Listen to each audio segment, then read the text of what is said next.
Dios eterno y glorioso, Alfa y Omega, principio sin fin.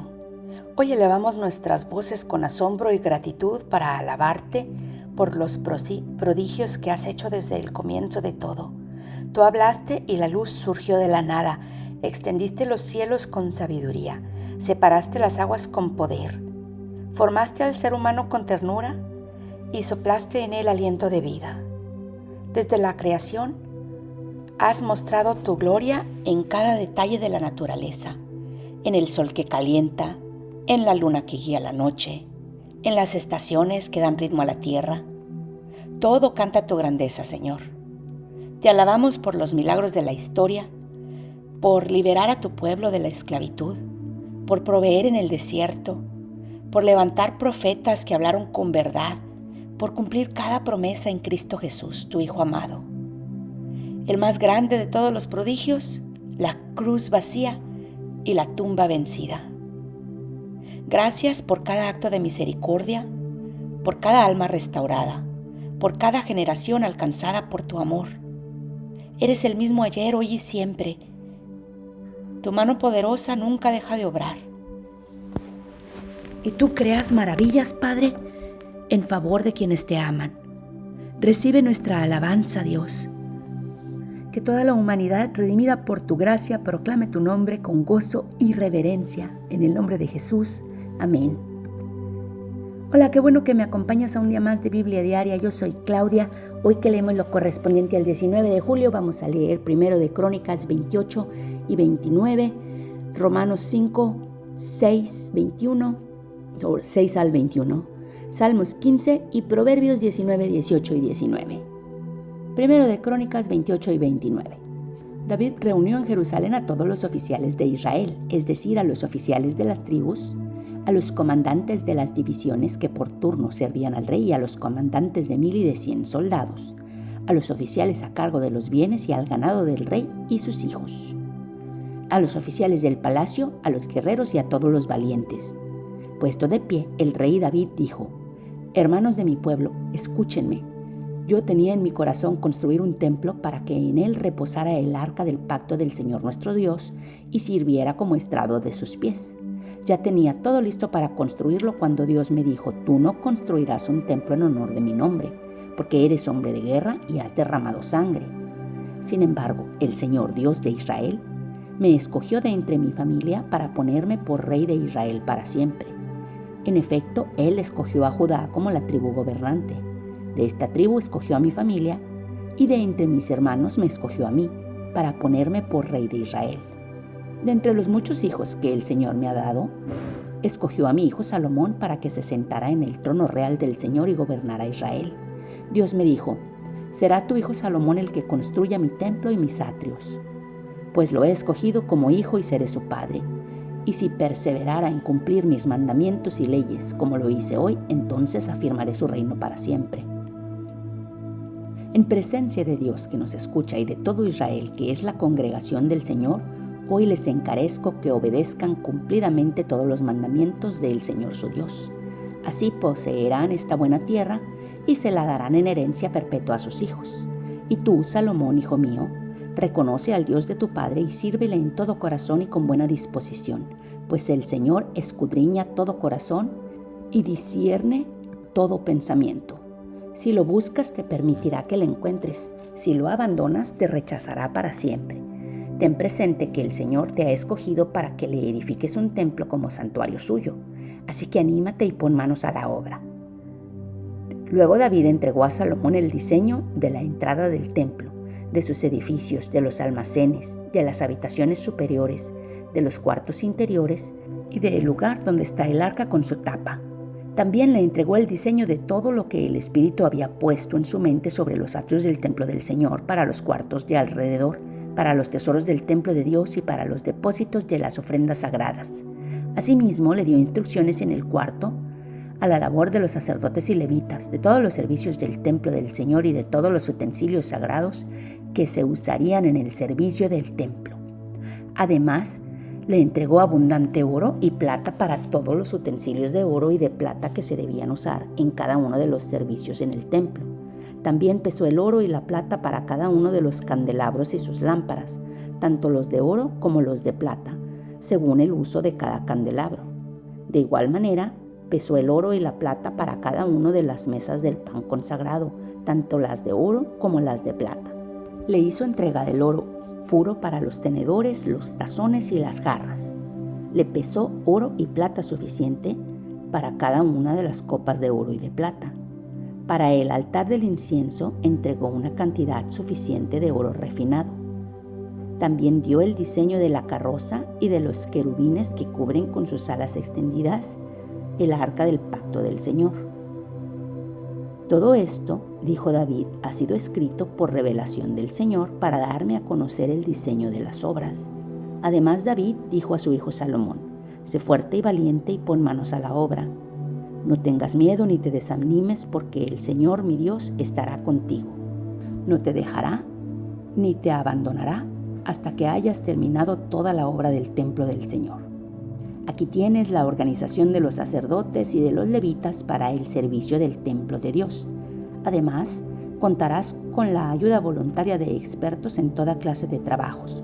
Los oficiales y todo el pueblo estarán a tu disposición. El rey David dijo a toda la asamblea: Dios ha escogido a mi hijo Salomón, pero para una obra de esta magnitud todavía le falta experiencia. El templo no es para un hombre, sino para Dios el Señor. Con mucho esfuerzo he hecho los preparativos para el templo de Dios. He conseguido oro para los objetos de oro, plata para los de plata, bronce para los de bronce, hierro para los de hierro, madera para los de madera y piedras de ónice para engastar piedras de turquesa, piedras de mosaicos, piedras preciosas de toda clase y mármol en abundancia. Además, aparte de lo que ya he conseguido, por amor al templo de mi Dios, entrego para su templo todo el oro y plata que poseo: 3,000 talentos de oro de Ofir y 7,000 talentos de plata refinada para recubrir las paredes de los edificios, para todos los objetos de oro y de plata y para toda clase de trabajo que hagan los orfebres. ¿Quién de ustedes quiere hoy dar una ofrenda al Señor? Entonces los líderes de familias, los oficiales de las tribus de Israel, los comandantes de 1,000 y de 100 soldados y los oficiales encargados de las obras del rey hicieron sus ofrendas voluntarias.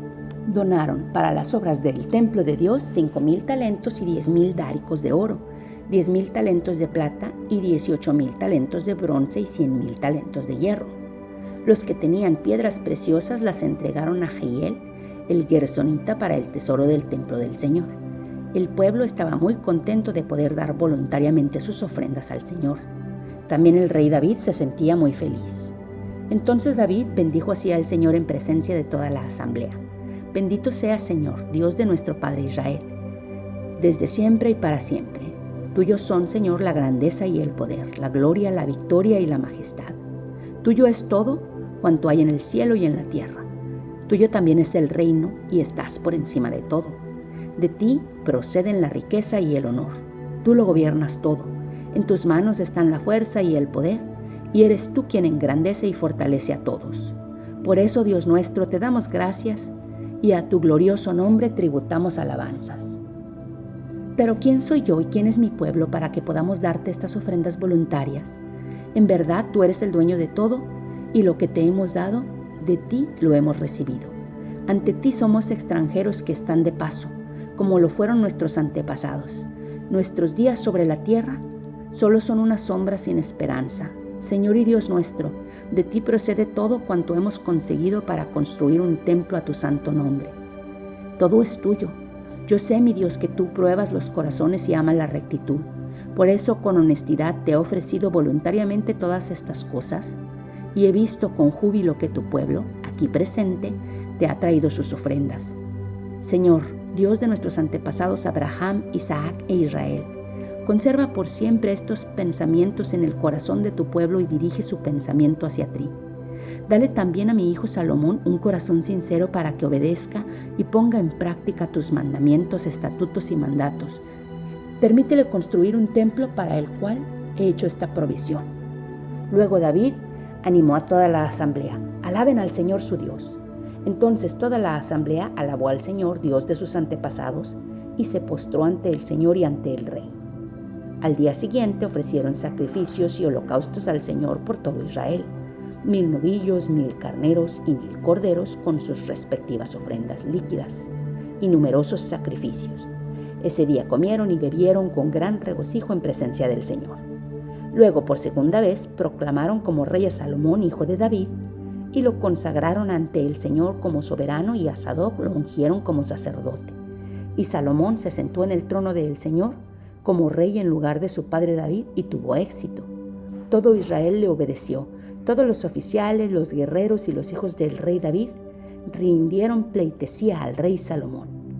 El Señor engrandeció en extremo a Salomón ante todo Israel y le otorgó un reinado glorioso como jamás lo tuvo ninguno de los reyes de Israel. David, hijo de Isaí, reinó sobre todo Israel. Había reinado 7 años en Hebrón y 33 en Jerusalén. Así que en total reinó en Israel 40 años. Y murió muy anciano y entrado en años, en medio de grandes honores y riquezas, y su hijo Salomón lo sucedió en el trono.